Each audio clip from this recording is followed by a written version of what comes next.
Assalamualaikum Sobat Inspira, apa kabar? Semoga baik ya. Bersama saya Furi Elvira dalam beberapa menit ke depan akan mengulas informasi terupdate dalam program News Minute.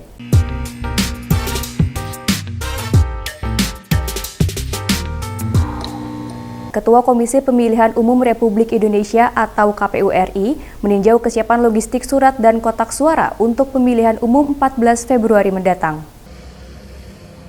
Ketua Komisi Pemilihan Umum Republik Indonesia Hashim Ashari melakukan peninjauan logistik surat dan kotak suara di gudang penyimpanan di Jalan Ibrahim Aji, Kota Bandung. Didampingi Ketua KPU Jawa Barat dan KPU Kota Bandung, pihaknya meninjau seluruh logistik yang telah disiapkan untuk kebutuhan pencoblosan di bilik suara, yaitu surat suara, kotak suara, hingga tinta, dan keperluan lain di tempat pemungutan suara. Kurang dari 2 bulan menjelang pemilihan dan pemungutan suara, Ketua KPU optimis semua logistik sudah siap dan terdistribusi ke seluruh pelosok di Indonesia. Pihaknya pun meminta Bawaslu, aparat kepolisian, TNI, pemerintah daerah hingga masyarakat untuk turut mengawasi proses pelipatan hingga pendistribusian karena menjadi tanggung jawab bersama untuk perhelatan demokrasi. Selain itu, KPU daerah pun menghimbau untuk memitigasi bencana jelang 14 Februari mendatang, baik dalam proses pelipatan dan kotak suara hingga penempatan tempat pemungutan suara. Pusat melakukan peninjauan kesiapan logistik pemilu 2024 di gudang yang dikelola oleh KPU Kota Bandung. Sebagaimana kita saksikan tadi, kotak suara sudah dalam kondisi terakit, siap. Terakit itu apa? Karena ketika diterima itu masih butuh lembaran. Dan sekarang kan sudah kita saksikan dirakit, bahkan sudah dibungkus sama plastik. Nanti di dalam logistik yang ada di dalam itu juga dilapis dengan plastik lagi, jadi plastiknya double, luar dan dalam.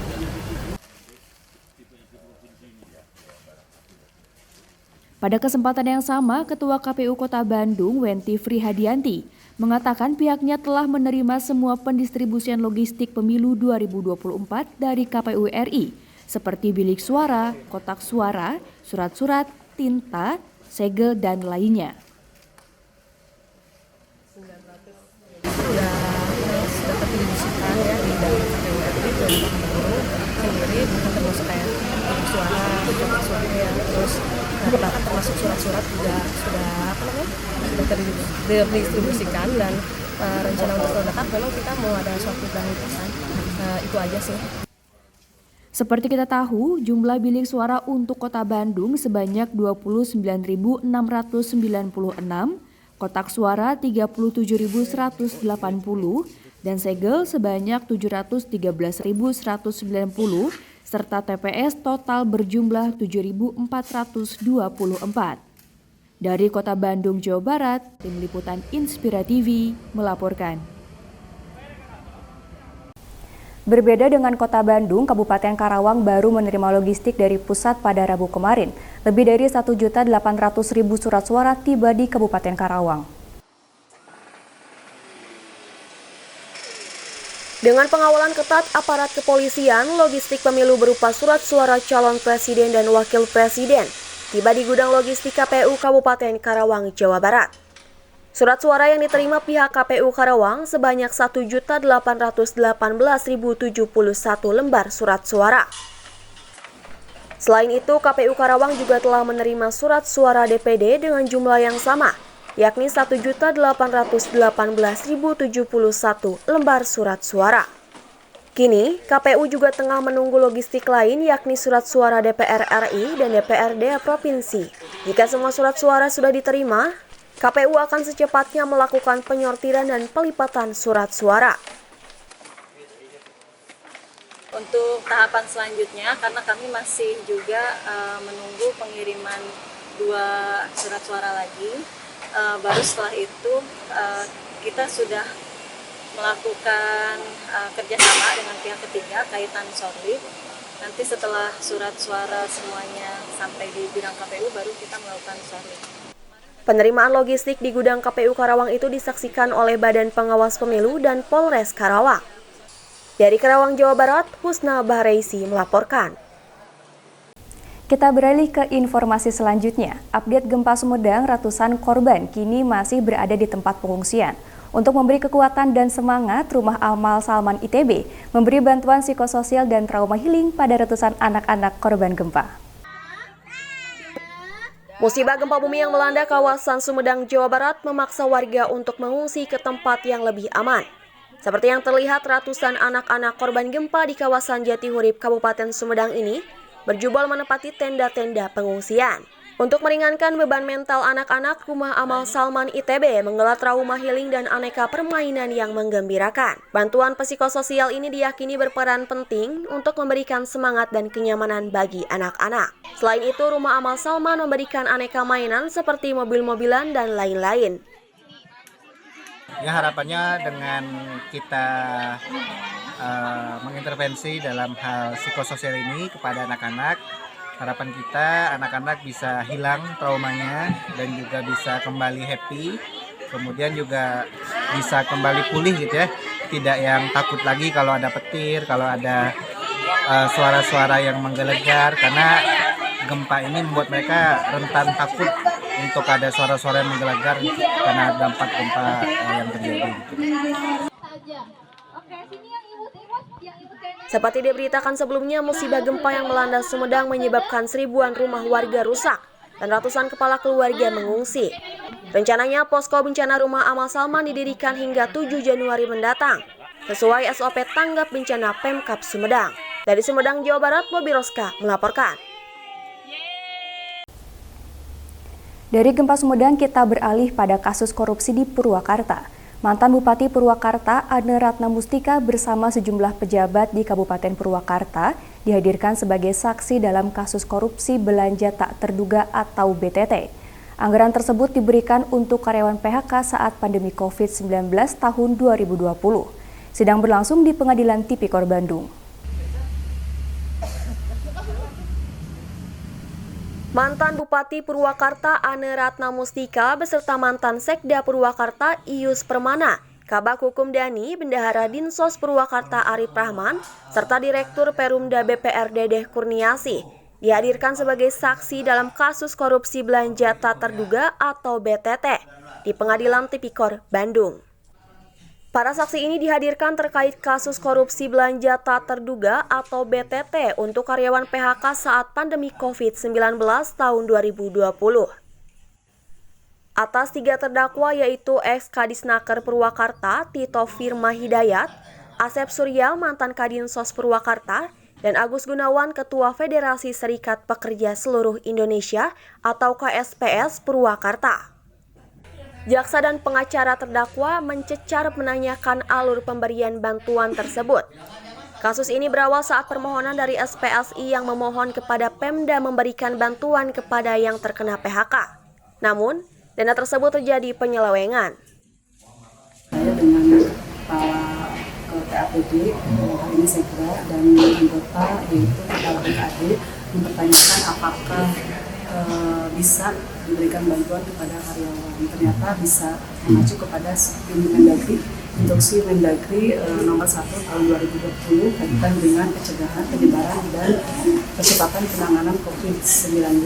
Itu ada 3 hal. Yang pertama adalah di bidang kesehatan, yang kedua di bidang pemulihan ekonomi, dan ketiga di bidang jaring sosial. Sidang akan kembali digelar Rabu pekan depan dengan agenda masih mendengarkan saksi lainnya.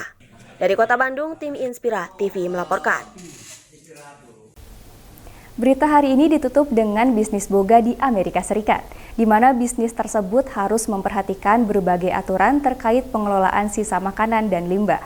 Bagi diaspora Indonesia yang memiliki bisnis restoran atau food truck, aturan ini diperlukan untuk melindungi kepentingan pembeli dan lingkungan, dan sudah menjadi kesadaran bagi mereka. Untuk menjaga quality hidup di masa depan ya, untuk saya sendiri saya lebih suka tuh untuk membantu give back to society, jadi practice full sustainability dan juga menjaga makanan, jangan terlalu banyak yang dibuang. Eni Cahya, diaspora Indonesia pemilik restoran Capital Musubi yang menjual makanan khas Hawaii di Chantilly, Virginia, berusaha menjalankan konsep sustainability atau berkelanjutan pada bisnis yang dijalankannya. Semua packaging kita itu bisa didaur ulang.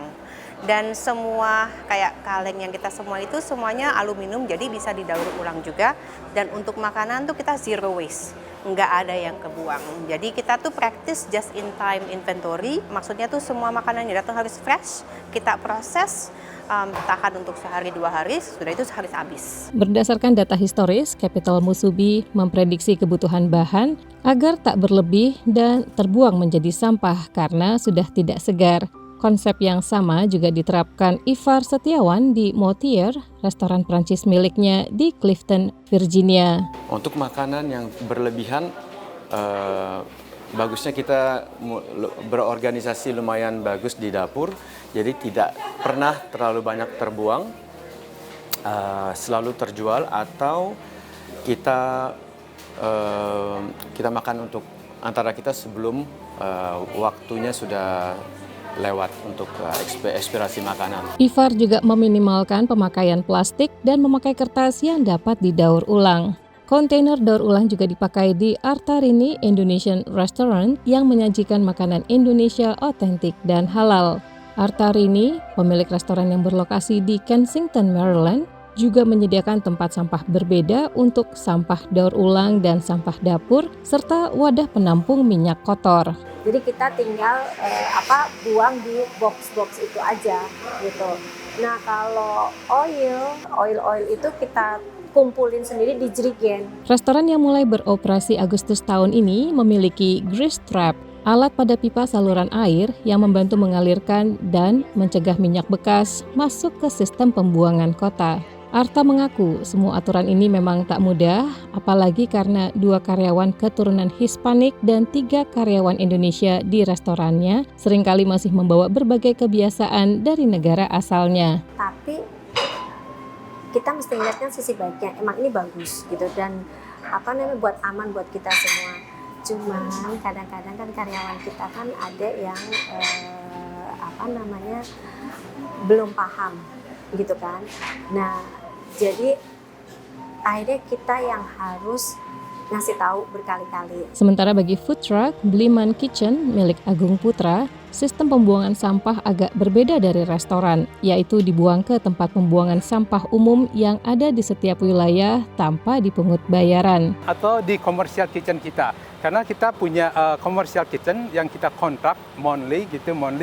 Jadi kalau kita masak di sana, otomatis kita buang di sana. Kemudian kalau dari truk, kita juga buangnya di sana. Berbagai aturan pengelolaan sisa makanan dan sampah dalam bisnis boga tentunya juga memerlukan biaya. Sehingga kesadaran dari pemilik bisnis menjadi penting agar semua aturan ini diterapkan. Tentu kita harus ikuti dengan benar ya, karena itu adalah kita menjual makanan ke publik.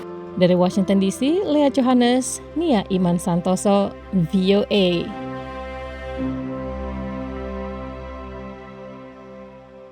Terima kasih Sobat Inspira yang telah menyaksikan program News Minute. Saksikan terus ragam informasi lainnya setiap hari Senin sampai Jumat pukul 18.30 waktu Indonesia Barat hanya di Inspira TV. Saya Furi Elvira pamit undur diri. Wassalamualaikum warahmatullahi wabarakatuh. Sampai jumpa.